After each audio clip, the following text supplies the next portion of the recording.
To begin topic 2, we're looking at deriving exponential functions, and we'll use our notes to refresh your memory. The rule of deriving e to the x is e to the x. The derivative of e to the power of a function in terms of x, we need to remember to derive the function and add that onto the end. So here for these examples, when we're finding dy on dx, we're going to bring the 5 to the front, e to the power of 5x, take 3e to the negative x. Because the derivative of the function is -1, I've changed the sign and I've brought the 5 to the front. For part B, same rule is going to apply. Here we could expand our brackets out. There is only one function of these two terms that contain x. So the simplest way would be to rewrite y to be 250 take 100 e to the power of x over 6, so that when we derive that, derivative of a constant is 0. The exponent here could be written as 1/6 of x, so we're going to derive it becomes -100 divided by 6 e to the power of x over 6. We could simplify that to -50 over 3, but on the first page of our test we would leave it as this.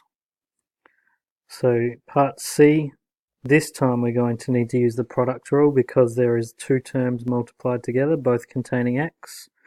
So dy on dx, we're going to derive the first term, times it by the second, plus the first term times by the derivative of the second, which would be -5e to the -5x.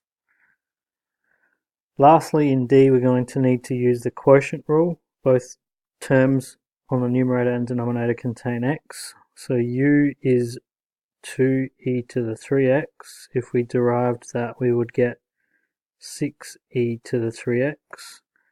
V is x to the power of 1.4, and the reason I've written these out is that the silly mistake comes in when deriving v. We bring the power to the front and we decrease the power by 1, so we're left with 0.4, and for our quotient rule we need v squared, which is going to be x to the power of 2.8. So our final derivative is the derivative of the first times by the second minus the first times by the derivative of the second